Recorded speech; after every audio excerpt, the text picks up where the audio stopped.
Hello दोस्तों, आप सभी का हमारे यूट्यूब चैनल पर स्वागत है। तो आइए, साइंस का आज आपके टॉपिक है। आपके जो टॉपिक हैं आज वो हैं लाइट। आप लोगों ने देखा होगा कि लाइट सबसे ज़्यादा, अगर साइंस के अगर क्वेश्चन आते हैं तो लाइट से आते हैं। कोई भी अगर वन डे एग्जाम ले लीजिए, अगर साइंस का टॉपिक है तो उसमें लाइट से हर क्लास में, हर पेपर में क्वेश्चन आते हैं। लाइट के आपके 200 एमसीक्यू क्वेश्चन है हमारे पास में। 200 में से 20 से 25 क्वेश्चन आज कराऊंगा और 2 शिफ्ट में करके आपके क्वेश्चन करवाऊंगा, क्योंकि अगर एक शिफ्ट में 200 क्वेश्चन डालूंगा तो कम से कम 3 घंटे की क्लास आपकी बनेगी। तो इसलिए छोटे छोटे फॉर्मेट के 20-20 मिनट की क्लास में आप चीज़ें बेहतर क्वेश्चन को सीखने का प्रयास करें। और लाइट को जितना आप पढ़ोगे उतने आपके, समझ लीजिए कि 2 नंबर 3 नंबर आपके पक्के होते जाएंगे, क्योंकि लाइट के एक क्वेश्चन आपके हर वनडे एग्जाम में फिक्स हैं। तो आइए, साइंस का जो टॉपिक है आपका लाइट, उसको हम लोग स्टार्ट करते हैं। आपके सामने दिख रहा होगा लाइट मिस होता है प्रकाश। साइंस की जान है ये चैप्टर।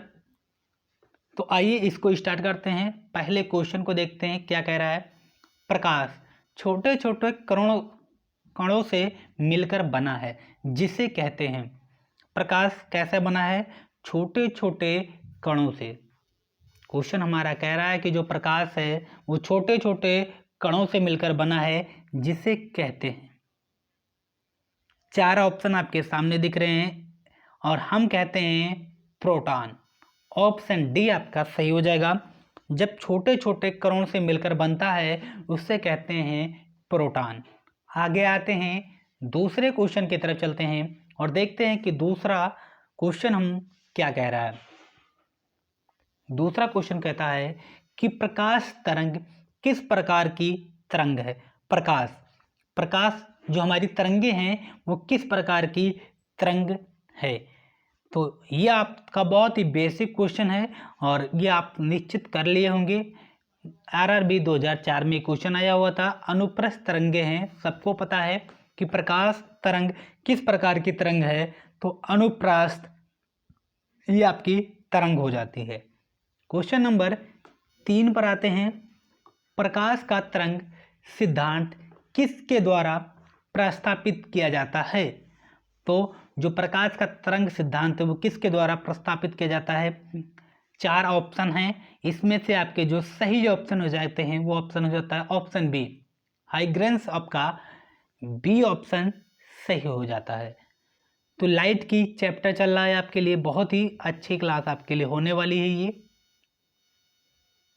क्वेश्चन नंबर 4 पर आते हैं। निम्नलिखित में से कौन सी प्रघटना या निर्णय लेने में सहायक होती है कि प्रकाश एक अनुप्रस्थ तरंग है। अगर हमारी जो प्रकाश है वो एक अनुप्रस्थ तरंग है तो कैसे हमें पता चलता है कि एक अनुप्रस्थ तरंग है। व्यक्तीकरण द्वारा या फिर ध्रुवीकरण द्वारा। जितने भी ऑप्शन दिख रहे हैं इसमें से किसके कारण ये होता है। एसएससी 2015 में ये क्वेश्चन आया हुआ है और इसमें आपका जो करेक्ट आंसर हो जाएगा वो हो जाएगा ऑप्शन सी, ध्रुवीकरण। ध्रुवीकरण से हमें ये पता चलता है कि प्रकाश क्या है, एक अनुप्रस्थ तरंग है। किसके द्वारा? ध्रुवीकरण के द्वारा। आगे ले चलते हैं आपको अगले क्वेश्चन की तरफ। Question number 5। प्रकाश के विद्युत चुंबकीय स्वरूप की खोज किसने की। प्रकाश के विद्युत चुंबकीय स्वरूप की खोज किसने की। Snell, Newton, Maxwell, Young. ये 4 ऑप्शन आपके सामने हैं और प्रकाश के जो विद्युत चुंबकीय स्वरूप है इसकी खोज किसने की। तो इसकी खोज किसके द्वारा की गई थी? ऑप्शन सी, मैक्सवेल के द्वारा ये किया गया था, विद्युत चुंबकीय स्वरूप की खोज। आगे आते हैं क्वेश्चन नंबर 6 पर। किसने सर्वप्रथम यह दिखलाया कि प्रकाश तरंगों का विवर्तन होता है। फटाफट से बता, प्रकाश तरंगों का विवर्तन होता है तो किसके कारण सर्वप्रथम ये दिखाया गया था। 4 ऑप्शनों में आपको बताना है। कि जो तरंगों का विवर्तन है वो होता है, तो किसके कारण ये होता है? आपके ऑप्शन ए हो जाएंगे। आगे आते हैं, क्वेश्चन नंबर पे चलते हैं 7 पर। 7, 8, 9, 10 को देखते हैं। प्रकाश विद्युत प्रभाव का प्रतिपादन किया। प्रकाश विद्युत प्रभाव का प्रतिपादन किया। तो आपके जो इसमें चारों ऑप्शन है, इसमें से आपके सही आंसर आपको बताने हैं, और सही आंसर आपका हो जाएगा आइंस्टीन, ऑप्शन सी। आइंस्टीन के द्वारा ये प्रतिपादन किया गया था। किसके द्वारा? आइंस्टीन के द्वारा ये आपका प्रतिपादन किया गया था।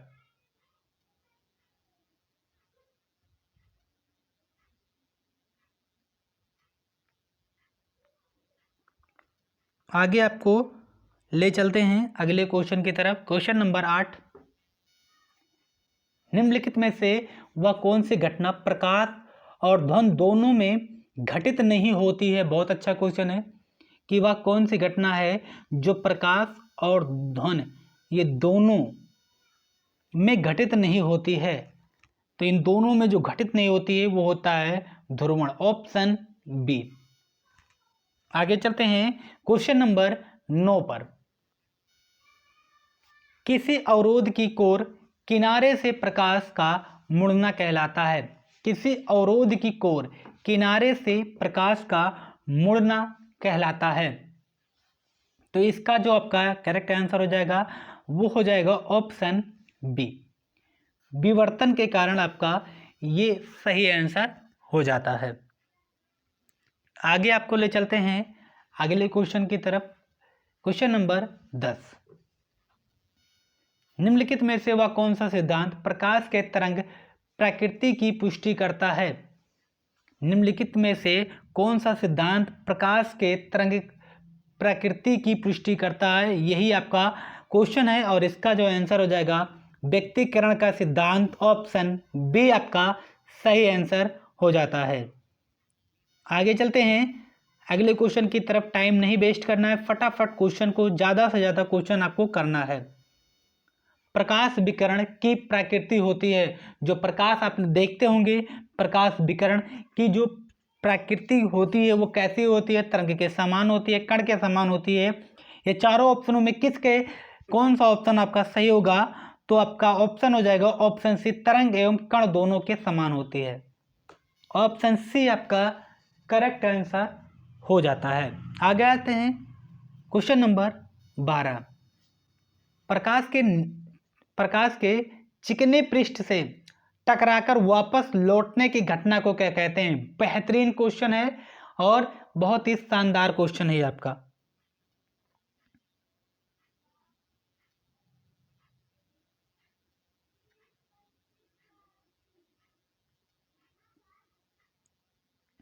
तो जो आपका आंसर हो जाएगा वो कौन सा आपका सही होगा, यही आपको बताना है इसमें से कि जो प्रकाश के चिकने पृष्ठ से टकराकर वापस लौटने की घटना को क्या कहते हैं? क्या प्रकाश का अपवर्तन या फिर परावर्तन? जो भी आपके ऑप्शन है इसमें से आपके सही ऑप्शन को आपको बताना है। इसमें आपका सही ऑप्शन हो जाएगा प्रकाश का परावर्तन। जब भी चिकने पृष्ठ पर से टकराकर वापस लौटने की घटना को कहते हैं प्रकाश का परावर्तन।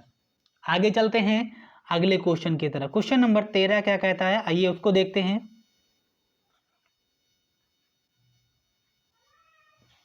प्रकाश में ध्रुवण की घटना से यह सिद्ध होता है कि प्रकाश तरंगे हैं। किस प्रकार की प्रकाश तरंगे हैं? प्रकाश में ध्रुवण की घटना से यह सिद्ध होता है कि प्रकाश तरंगे हैं। तीक्ष्ण है, अनुप्रस्थ है या फिर अनुदैर्घ्य है। ये चार ऑप्शन आपके सामने हैं और आपको इसका सही आंसर बताना है कि प्रकाश में ध्रुवण की घटना से यह सिद्ध होता है कि प्रकाश तरंगे हैं। किस प्रकार की हैं ये आपको बताना है, और जो इसका आपका सही आंसर हो जाएगा वो हो जाएगा ऑप्शन सी, अनुप्रस्थ। आपके ऑप्शन सी आपका करेक्ट आंसर हो जाता है। आगे आपके लिए सूर्य लगभग 4 × 10⁻26 जूल प्रति सेकंड की दर से ऊर्जा दे रहा है, तो सूर्य से इतनी ऊर्जा निकलने से उसका द्रव्यमान किस दर से कम हो रहा है? इसमें जो आपका आंसर हो जाएगा वो हो जाएगा 14 नंबर पर ऑप्शन बी। आगे देखिए, ये क्वेश्चन आपके लिए बेहद इंपॉर्टेंट है कि प्रकाश का वेग सर्वप्रथम किसने ज्ञात किया। क्या क्या था? प्रकाश का वेग सर्वप्रथम किसने ज्ञात किया था। बहुत बार ये क्वेश्चन आपके पेपर में आया है और ये अगली बार फिर आएगा कि प्रकाश का जो वेग है वो सर्वप्रथम किसने ज्ञात किया था। आपको बताना है कि ये किसके द्वारा ज्ञात किया गया था। प्रकाश का वेग सर्वप्रथम किसने ज्ञात किया था। तो ये किसने ज्ञात किया था, फटाफट से आप लोग अपना उत्तर बताएं। और जितना जल्दी आप बताओगे उतनी ही अच्छी आपके जो आपके जो दिमाग है वो चलना स्टार्ट कर देगा। तो अपने क्वेश्चन को आंसर के फॉर्मेट में तुरंत बदलो। जैसे आपके क्वेश्चन आपके नज़र में आए, फट से आप चारों ऑप्शन पर जाओ और अपना आंसर खुद के माइंड में तुरंत टैग कर दो कि हाँ यही सही होगा। तो इसमें जो आपका आंसर होगा वो हो जाएगा ऑप्शन सी, रोमर। प्रकाश का वेग सर्वप्रथम, प्रकाश का जो वेग है सर्वप्रथम किसने ज्ञात किया था, रोमर ने ज्ञात किया था। आगे चलते हैं क्वेश्चन नंबर 16 पर और देखते हैं हमारा क्वेश्चन क्या कह रहा है। 16, प्रकाश का वेग किस में अधिकतम होता है। जो प्रकाश का वेग है वो किस में अधिकतम होता है। हीरा, पानी, निर्वात, हाइड्रोजन। 2014 में एक क्वेश्चन पूछा गया कि प्रकाश का वेग किस में अधिकतम होता है। तो फटाफट से आप लोग बताएं कि जो प्रकाश का वेग है वो किस में अधिकतम होता है। फटाफट से आप लोग अपने उत्तर को बताएं कि ये किस में अधिकतम होता है।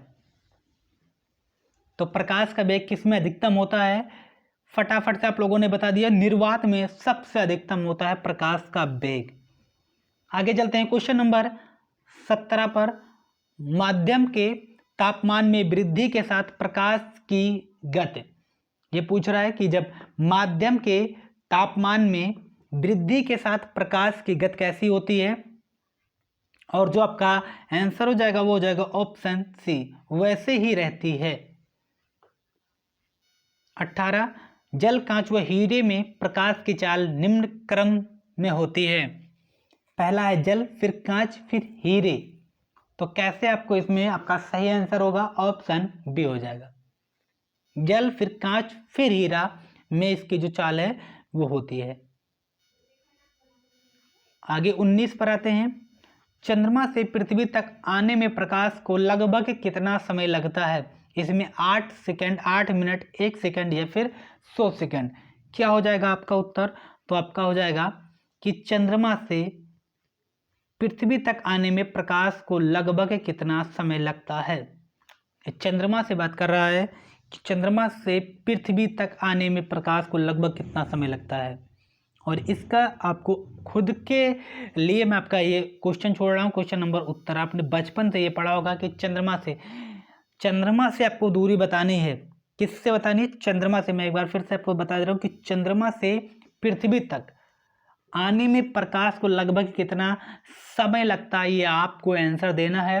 मैं फिर कह रहा हूँ कि चंद्रमा से आपको दूरी बतानी होगी कमेंट बॉक्स में। आगे चलते हैं अगले क्वेश्चन की तरफ। क्वेश्चन नंबर 20 क्या कहता है, आइए देखते हैं कि सूर्य का प्रकाश हमारे पास लगभग कितने समय में पहुंचता है। सूर्य का प्रकाश हमारे पास लगभग कितने समय के बाद पहुंचता है। तो सूर्य जब सुबह निकलता है, आप लोगों ने देखा होगा सूर्य भगवान के, तो उसके जो प्रकाश हैं वो हम तक कितने समय के बाद पहुंचते हैं, कितने समय के बाद पूछते हैं। तो 8 मिनट, 8 मिनट, कहीं कहीं 8 मिनट 20 सेकेंड, कहीं कहीं 8 मिनट 22 सेकेंड, या कहीं कहीं 8 मिनट। तो ये तीनों में से आपको एक ऑप्शन मिलेगा और आप में एक ऑप्शन को टिक करके आना है। ठीक है, ऑप्शन ए आपका सही हो जाएगा। प्रकाश हमारे पृथ्वी तक हमारे तक पहुंचता है 8 मिनट में। आगे आते हैं क्वेश्चन नंबर 21 में, प्रकाश का वेग होता है। ये भी क्वेश्चन बहुत बार पूछा गया है, देख रहे हैं आप लोग, और ये निरंतर ऐसे क्वेश्चन आपको पूछे जाते हैं कि प्रकाश का वेग होता है। तो जो प्रकाश का वेग होता है वो हो जाता है ऑप्शन बी, 3 गुणे 10 की पावर 8 मीटर प्रति सेकेंड। 10 गुणे 10 की पावर 8 मीटर प्रति सेकेंड आपका सही आंसर हो जाएगा। आगे ले चलते हैं आपको क्वेश्चन नंबर 22 पर। सूर्य ग्रहण के समय सूर्य का वह कौन सा भाग दिखाई देता है? बहुत अच्छा क्वेश्चन है कि सूर्य ग्रहण के समय, जब सूर्य ग्रहण होता है तो सूर्य ग्रहण के समय सूर्य का कौन सा भाग दिखाई देता है? तो आपको बताना है कि वह सूर्य का, जब सूर्य ग्रहण हो जाता है तो उस समय सूर्य का कौन सा भाग हम लोगों को दिखाई देता है? तो उस समय हम लोगों को दिखाई देता है किरीटिट या फिर कोरोना। ऑप्शन बी आपका सही हो जाएगा।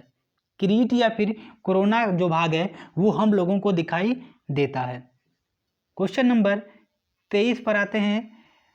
पूर्ण सूर्य ग्रहण का अधिकतम समय होता है।